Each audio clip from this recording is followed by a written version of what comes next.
submitted to Malacanang incorrect grid coordinates of thousands of flood control projects all over the country which form part of the Sumbong sa Pangulo website.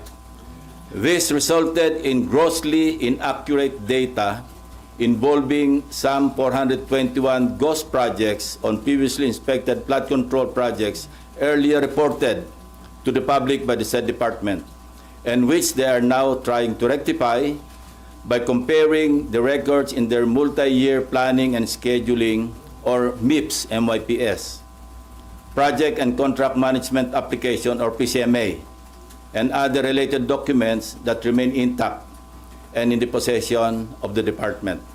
Second, we would like to clarify persistent reports that former Speaker Martin Romualdez had purchased a house and lot in a plush subdivision in Makati City using the Discayas as front in the said sale. If verified to be true, this could possibly establish a direct connection between the former Speaker and the Discayas. In this regard, we may invite the former owner of the property to shed light. This is what I'm advising Senator Amy Marcos. Noise does not convict. Neither does it indict even who may be perceived as the most guilty in the FCP or flood control project saga. Only evidence does. Kaya kung meron siyang mayaambag na ebidensya para madiin ang kanyang pinsan, sumali siya sa pagdinig. Walang pipigil sa kanya at walang magbabawal sa sasabihin niya o gagawin niya. We would also seek further clarification from the so-called BGC boys and what prompted reports that they have recanted or planning to recant their testimonies before the committee or any other investigating body. I also intend to clarify with former Yusek Bernardo the circumstances behind a failed attempt by former Chief PNP and now MMDA General Manager Nicolas Torre to take him under the custody of the latter and find out for what purpose. We will also issue subpoena to personalities who snubbed our invitations during the last hearing under pain of contempt and arrest by the Senate Sergeant at Arms. With all that said, I'm ready to answer your questions. Sir, balikan ko lang yung kay Senator Amy Marcos. How do you find yung ganong klase ho ng statement o reaction sa inyo naging pahayag bilang isang lawmaker? Well, nakakagulo, no? Hindi nakakatulong. Kasi unang-una, wala talagang pagpipigil o pagbabawal na ginagawa. Particularly ang chairman o sinong miyembro ng komite na nag-aatin ng hearing. Sino kami para magbawal sa kasamahan namin? No? So talagang masyadong insulto sa integridad ng Senate Blue Ribbon Committee. Sa amin lahat, for that matter. Even to herself, kasi member siya ng Blue Ribbon eh.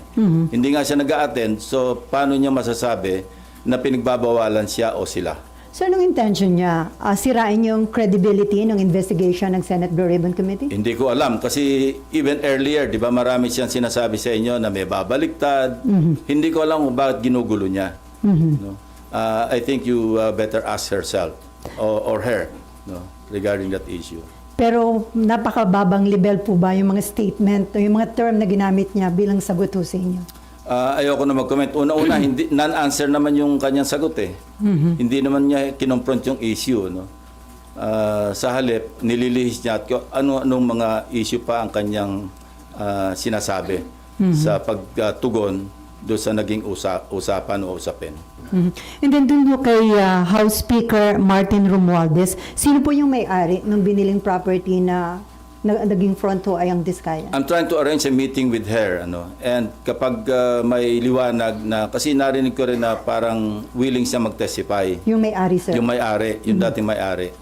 Para talagang at least ano, pwede nating paghanapan o magsimula ng investigasyon tungkol sa direct connection o direct link between the Discayas and the former speaker. Pero mag-attend na ho this coming Monday yung may-ari ng property? Sinasabi ko, nag-arrange ako ng meeting sa kanya at kung sasang-ayon siya na mag-attend, papadala namin siya ng invitation. Sino po yung source ng information na... Marami. Marami nagsasabi niyan. So ito na po yung pwedeng maging direct link at baka Yung hindi... simula, para may pagsimulan yung kung sino man yung gusto mag-imbestiga. Against former Speaker Romualdez. Not necessarily against, but to shed light. Bakit ganun ang connection? Para pagkatiwalaan mo yung isang contractor na nasa sangkot sa, sinabi ko na to, 207.5 billion pesos na kontrata mula 2016 hanggang 2025. Napakalaki. So kung merong koneksyon, dapat na maliwanagan natin kung bakit ganun kalakas ang tiwala para ipagkatiwala mo yung pagbili ng isang house and lot sa isang subdivision, sigat na subdivision sa Makati City. At magkano po yung amount nung... Name your price yung usapan. Gusto natin maliwanagan kung magkano talaga nagkabentahan. Pero hindi po invited si former Speaker Romualdez. As I said, pagdating sa counterpart namin sa House, mayroong parliamentary courtesy na umiiral. At pwede lang namin silang imbitahan, hindi pwedeng pilitin, through the House Speaker. Pero kung ayaw nilang mag-attend, wala rin kaming magagawa. Kasi ganun din ang dapat na tratong ginagawa nila sa amin. Dahil nga sa umiiral na interparliamentary courtesy between the two houses. Before Marlon, sir, according to DILG Secretary John Vic Rimulya, parang niutos na ni PBBM na madali na yung pag-uwi kay former Congressman Saldico. Kinukonsider na nila ang hingin ng tulong ng Interpol at ng United Nations. Sa tingin nyo, di ba ninyo pa sinasabi na pwede yun sa United Nations? So, too late ba itong action na ito? Hindi naman. Nothing is too late. Kasi ngayon pala naman magsisimula yung trial sa Sandigan Bayan at sa mga korte. Mayroon ng warrant of arrest na na-issue laban sa kanya dahil wala tayong extradition treaty na umiiral between Portugal or some other countries na pwedeng naandun si Saldico. So mas mainam na yung idaan nito sa UNCAC, sa United Nations Corruption something. 192 member countries, member ang Pilipinas, at pwede tayong tumulog doon para maiuwi rito si former Congressman ko. So kapag hiningi na yung tulong ng UN at Interpol, sigurado na po yung maiuwi sa bansa? Malamang. At saka yung European Union, alam ko meron silang agreement na magtutulungan sila kung nasa isang bansa na walang extradition treaty ang naghihiling na bansa, pwedeng dalhin doon sa bansa na kung saan may umiiral na extradition. Maraming paraan. Interpol, dahil kung nasa red notice list, pwedeng dumulog din doon para kung maaresto, maipadala rito. Not necessarily through extradition. Although mayroon din ako narinig ng instruction na mag-apply na o kaya magsagawa na ng preliminary talks with Portugal para magkaroon ng extradition treaty. Although long shot yun. Kasi aside from the executive department initiative, dadaan pa yan sa ratification sa Senado. So, ang easiest way, sir, hingin ng tulong ng UN at saka ng Interpol? We can do it simultaneously actually. Kung ano yung mauna at yung mas mainam, mas effective, edi yun na yung pairalin. Okay, before Marlon, ihabol ko lang. According to the lawyer of Alcantara, he is not recanting his prior statement. False and misleading daw po yung nag-circulate online na magre-recant yung BGC boys. So sir, ano yung possible din talaga na may mga puwersa o influential people na kumakausap sa kanila? Yun ang gusto natin malaman. Sa kabila ng pagtanggi ng abogado ng kampo ni Alcantara, gusto pa rin natin malaman ano yung may mga attempt pa na nangyari para sila'y mag-recant. At kung meron, sino? At kung sino, bakit? Kaya ganun pa rin. Gusto pa rin natin maliwanagan yung istorya behind the reports na nag-recant na o nagpaplano mag-recant. Sina Alcantara, si Bryce Hernandez. Kaya ipapatawag uli natin sila, yung BGC boys, para marinig mismo sa kanila, para ma-record ng Blue Ribbon Committee ano yung naging dahilan kung bakit lumabas yung ganito mga reports. Pero may info ho ba kayo na may nag-a-attempt talagang kausapin sila to convince them to recant? Well, that's normal for the camp of those being implicated na makipag-usap kasi yun ang mga iniisip nilang pwedeng magpabagsak sa ebidensya laban doon sa mga na-implicate. Uh-huh. Normal lang yon. Aha. Gusto natin maliwanagan, although sinabi ko na rin na hindi stand-alone yung kanilang testimonies kasi pwede itong maibangga doon sa mga other corroborative documentary evidence, pati ibang testimonya ng ibang testigo. So, pero siyempre, may epekto yun maski paano doon sa ebidensya. Lalo na sa pagdating sa trial kasi guilt beyond reasonable doubt ang threshold. No? Sa pagpapile ng kaso, yung probable cause or yung sinasabing reasonable certainty of conviction, medyo mababa yung threshold. Pero pagdating sa husgado, napakabigat nun. Guilt beyond reasonable doubt ang kinakailangan. So, lahat ng ebidensyang kailangan maisalang sa korte, kailangan nandoon. So, still, kailangan pa rin na naandyan yung matibay na testimonya ng mga sina Alcantara, Bryce Hernandez, JP Mendoza, para talagang masolidify yung kaso sa korte. At sila nandito pa rin, sir, sa Senate custody. Nandiyan pa rin nila. sila. Oh. So, kung meron man nakikipag-usap, possible ba yun kung nakadetain sila? Hindi naman kailangan direktang kausapin sila. Pwedeng sa Lawyer to lawyer. Oh. Okay, Marlon, and then Amean. And then Amor. Sir, yung former secretary mo noon, sir, yung information, sir, niya na intentionally mali yung sinabit niya ng recording. Yes, very reliable. Sir, may witness, sir, na harap to testify on that. Meron. And what do you make of that, sir? Well, deliberate. Ibig sabihin, no-cover up niya talaga. Kaya looking back, naalala ko, meron siyang binanggit tungkol sa ilahad ko sa aking privilege speech doon sa nauhan. Ang sabi niya, mali raw yung grid coordinates. Although sigurado kami kasi personal naming pinuntahan ng teams namin yung mismong ghost flood control project. At nakausap mismo yung barangay chairman, mga tao doon, na talagang merong nakalaan na proyekto na hindi nagawa. No? So, doon pa lang, kasi nag-flashback sa akin yun eh.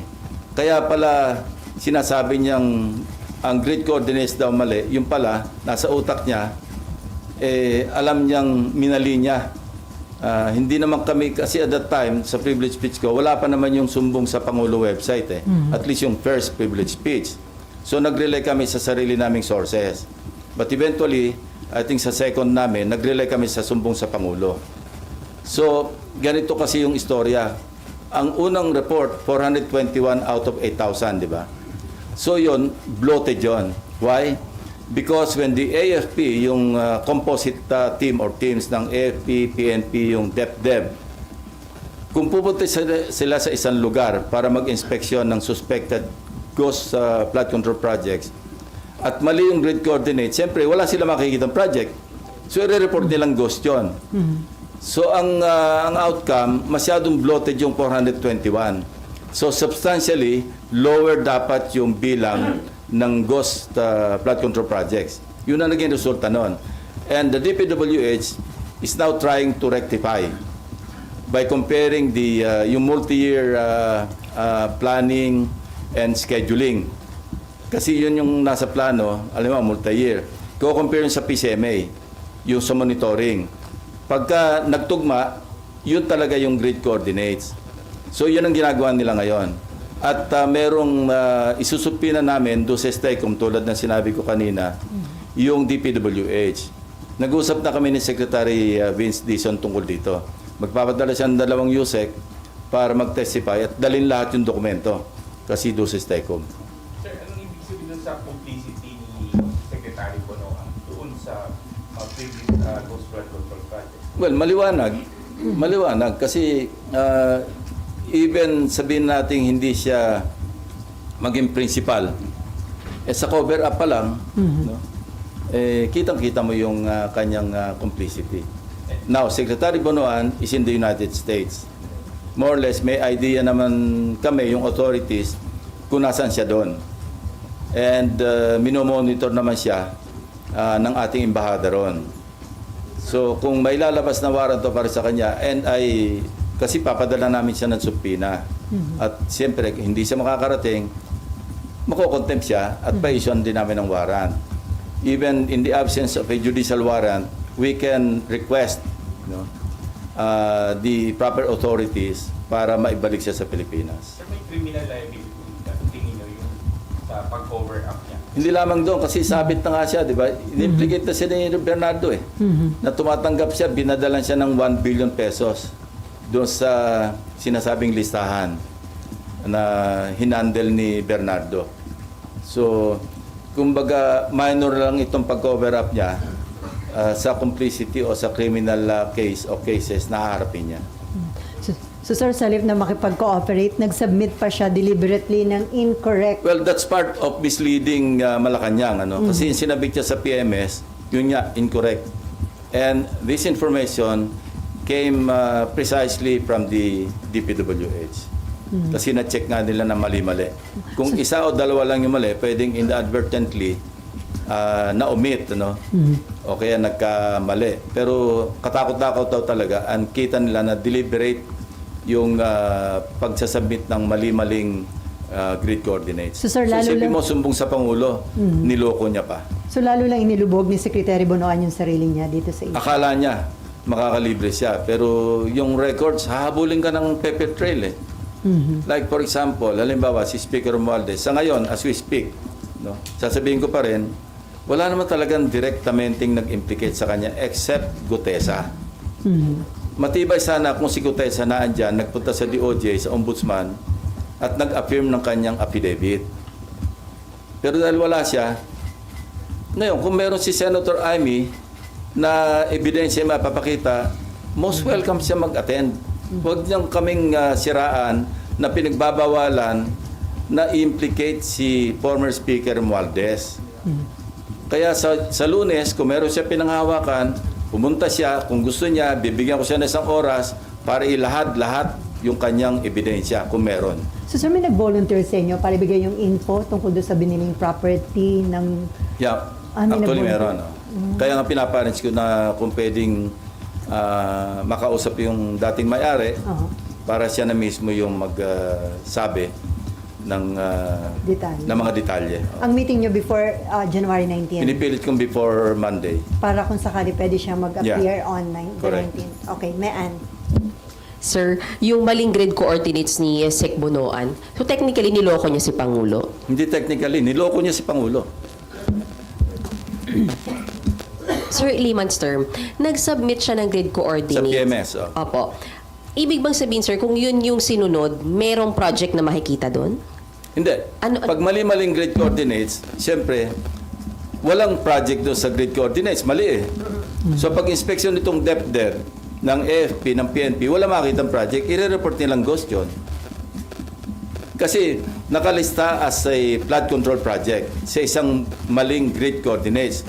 Pag pinunta mo yung grid coordinates, wala ka makitang proyekto. So naturalmente, i-report nila, ghost ito, walang proyekto eh.